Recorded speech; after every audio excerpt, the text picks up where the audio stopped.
10th 12th result எல்லாமே ரீசெண்டாக release ஆயிடுச்சு. 12th ஸ்டூடெண்ட்ஸாக இருந்தாலும் சரி, 11th ஜாயின் பண்ணுறதுக்கு எல்லாம் ரெடி ஆயிட்டாங்க. அதே மாரி 12th கம்ப்ளீட் பண்ணவங்களும் காலேஜில் ஜாயின் ஆகிறதுக்கு ரெடி ஆயிட்டு இருக்காங்க.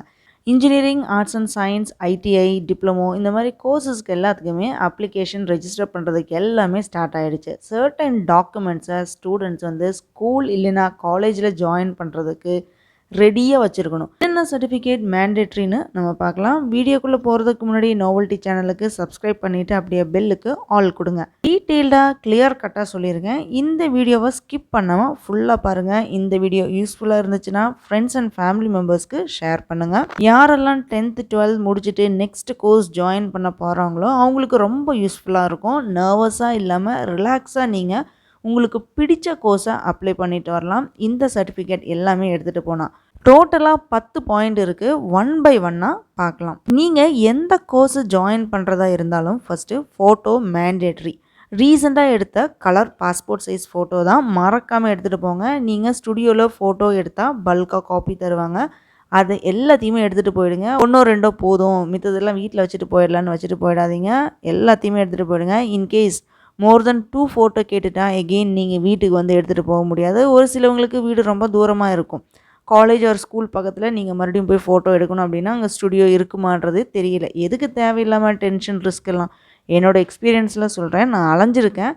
அந்த தப்பை நீங்கள் பண்ணாதீங்க. பேரண்ட்ஸும் எல்லாமே செக் பண்ணணும். வீட்டை விட்டு வெளியே போகிறதுக்கு முன்னாடி ஸ்கூலோ இல்லைனா காலேஜில் 2 ஃபோட்டோ மட்டும் போதும்னு சொல்லுவாங்க. நீங்கள் எல்லாத்தையுமே எடுத்துகிட்டு போங்க. ஸ்டாம்ப் சைஸ் ஃபோட்டோ 2ன்னு வச்சுக்கோ. மறக்காமல் நீங்கள் ஃபோட்டோ ஸ்டுடியோவில் வந்து பென்ட்ரைவ் கொடுத்து உங்கள் ஃபோட்டோவை சேவ் பண்ணிக்கோங்க. அந்த காப்பி கேட்டாங்கன்னா அவங்க தருவாங்க. இந்த காப்பி யூஸ் பண்ணி நீங்கள் ஃபர்தராக ஃபோட்டோ எடுக்கிறதுனாலுமே நீங்கள் எடுத்துக்கலாம். மறக்காமல் ஒரு மெயில் ஐடிக்கும் இந்த காப்பியை எடுத்து வச்சுக்கோங்க. அது ரொம்ப யூஸ்ஃபுல்லாக இருக்கும். நெக்ஸ்ட் என்ன இம்பார்ட்டண்ட்னா பேங்க் அக்கௌண்ட் வேணும். நேஷ்னலைஸ்டு பேங்க்கில் வந்து உங்களுக்கு அக்கௌண்ட் இருக்கணும். ஸ்டூடெண்ட்ஸ்க்கு நான் மெயினாக சொல்கிறது எல்லாமே நான் ஸ்டூடெண்ட்ஸ்க்கு தான் இந்த பாயிண்ட் சொல்லிகிட்டு இருக்கேன். கண்டிப்பாக பேங்க் அக்கௌண்ட் ஓப்பன் பண்ணியிருக்கணும். பிலோ 18 இயர்ஸ் இருக்கிறவங்க ஜாயிண்ட் அக்கௌண்ட் தான் ஓப்பன் பண்ண முடியும்.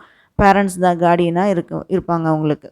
உங்ககிட்ட already birth certificate, community certificate இருக்கும். கம்யூனிட்டி சர்டிஃபிகேட் வாங்காதவங்க போய் வாங்கிக்கோங்க. கம்யூனிட்டி சர்டிஃபிகேட் இருக்கிறவங்க அது எல்லாத்தையுமே கிராஸ் செக் பண்ணிக்கோங்க கரெக்டாக இருக்கான்னு. ஒருவேளை உங்ககிட்ட பர்த் சர்டிஃபிகேட், கம்யூனிட்டி சர்டிஃபிகேட் எதுவுமே இல்லைன்னா நீங்கள் பஞ்சாயத்து ஆஃபீஸ், முனிசிபாலிட்டி இல்லைன்னா கார்ப்பரேஷன் ஆஃபீஸில் போய் தான் நீங்கள் அப்ளை பண்ணிக்கணும். 3 இடத்துல எது உங்கள் ஏரியா பக்கத்தில் இருக்கோ அங்கே போய் அப்ளை பண்ணுங்கள். இந்த சர்டிஃபிகேட் எல்லாமே மேண்டேட்ரி. நெக்ஸ்ட் இம்பார்ட்டண்ட்டான சர்டிஃபிகேட் தான் இன்கம் சர்டிஃபிகேட். இன்கம் சர்டிஃபிகேட் ஏன் மேண்டேட்ரினா ஸ்காலர்ஷிப்பு, அதாவது கல்வி உதவித்தொகை நீங்கள் உங்களுக்கு வரணும் அப்படின்னா நீங்கள் அப்ளை பண்ணுறதுக்கு இந்த சர்டிஃபிகேட் ரொம்ப ரொம்ப முக்கியம். அதே மாதிரி இன்கம் ஸ்ட்ரீம் டெஸ்ட்டுக்கும் இன்கம் சர்டிஃபிகேட் ரொம்ப முக்கியம். எல்லா இயரும் இந்த இன்கம் சர்டிஃபிகேட்டை நீங்கள் ரினியூ பண்ணிகிட்டே தான் இருக்கணும். உங்கள் ஃபேமிலியில் நீங்கள் தான் ஃபஸ்ட்டு ஹையர் ஸ்டடீஸ் படிக்க போகிறீங்கன்னா ஃபஸ்ட்டு ஜெனரேஷன் கிராஜுவேட் சர்டிஃபிகேட் வாங்கி வச்சுக்கோங்க. இந்த சர்டிஃபிகேட் இருந்தால் உங்களுக்கு காலேஜ் ஃபீஸில் சலுகை, அதாவது கன்செஷன் ஆஃபர் பண்ணுவாங்க.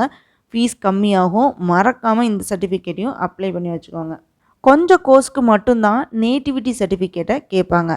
நீங்கள் மெடிசின் படிக்க போகிறீங்க இல்லைன்னா இன்ஜினியரிங்கில் சேர போகிறீங்க அப்படின்னா கண்டிப்பாக நேட்டிவிட்டி சர்டிஃபிகேட் வேணும். நீங்கள் தமிழ்நாடு சேர்ந்தவங்களா இல்லையான்று தெரியப்படுத்துறதுக்கு தான் இந்த நேட்டிவிட்டி சர்டிஃபிகேட். உங்ககிட்ட இல்லைன்னா நீங்கள் டிஸ்ட்ரிக்ட் கலெக்டர் ஆஃபீஸ் போய் தான் அப்ளை பண்ணி வாங்கிக்கோங்க. நான் மேலே சொன்ன சர்டிஃபிகேட் எல்லாமே நீங்கள் இ-சேவாவில் போயும் அப்ளை பண்ணிக்கலாம். அப்ளை பண்ணதுக்கப்புறம் ஜென்ரேட் ஆச்சுன்னா உங்களுக்கு மெசேஜ் மூலம் இன்ஃபர்மேஷன் வரும். நீங்கள் அந்த சர்டிஃபிகேட்டை எல்லாமே டவுன்லோட் பண்ணி வச்சுக்கோங்க.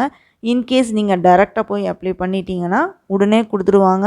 அப்படி இல்லைன்னா உங்களை கொஞ்ச நேரம் வெயிட் பண்ண வச்சுட்டு கொடுத்துருவாங்க. அதனால் வந்து அங்கே போய் டைரெக்டாக கலெக்ட் பண்ண முடியலனா நீங்கள் இ-சேவாலையும் போய் ட்ரை பண்ணி பாருங்கள். இன்கேஸ் கிடச்சதுன்னா நீங்கள் டவுன்லோட் பண்ணி வச்சுக்கோங்க. எப்போவுமே சாஃப்ட் காப்பி, ஹார்ட் காப்பி ரெண்டையுமே வச்சுக்கோங்க. யாரெல்லாம் ஸ்கூலிங்கை தமிழ் மீடியமில் வந்து படிச்சிருக்கீங்களோ அவங்களெல்லாமே கண்டிப்பாக நான் சொல்கிற இந்த சர்டிஃபிகேட்டை அப்ளை பண்ணி வச்சுக்கோங்க. ஏன்னா இது உங்களுக்கு ரொம்ப ரொம்ப யூஸ்ஃபுல்லாக இருக்கும். நீங்கள் கவர்மெண்ட் ஜாபுக்கு போகிறதா இருந்தால் உங்களுக்கு இதனால் ஸ்பெஷல் பெனிஃபிட் கிடைக்கும். சர்டிஃபிகேட் என்னென்னா person studied in Tamil medium அப்படின்னு ஒன்று இருக்குது. நிறைய பேர் கவர்மெண்ட் ஜாப் போகிறதுக்கு ஆசைப்படுவாங்க. நீங்கள் படித்து முடிஞ்சதுமே மறக்காமல் இந்த சர்டிஃபிகேட்டை வாங்கி வச்சுக்கோங்க. சர்டிஃபிகேட், ஃபோட்டோ இது கூட உங்கள் சிக்னேச்சரை ஸ்கேன் பண்ணி வச்சுக்கோங்க.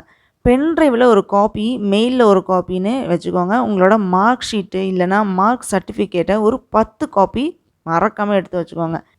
இது இல்லாமல் உங்கள் நேம் சேமாக இருக்கா, ஸ்பெல்லிங் மிஸ்டேக் இருக்கா எல்லாமே செக் பண்ணிக்கோங்க. உங்கள் நேமு சேமாக இருக்கணும் எல்லா டாக்குமெண்ட் ப்ரூஃப்லேயும்.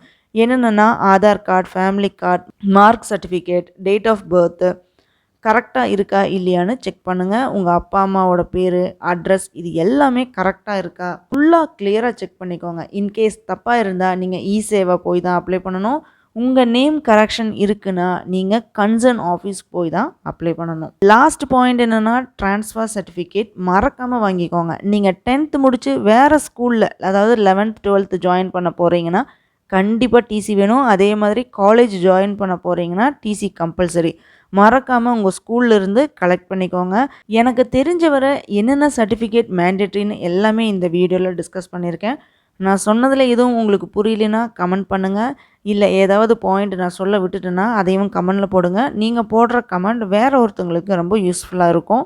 இந்த வீடியோ பிடிச்சிருந்ததுன்னா லைக் பண்ணுங்கள், ஷேர் பண்ணுங்கள், மறக்காமல் சப்ஸ்கிரைப் பண்ணி சப்போர்ட் பண்ணுங்கள்.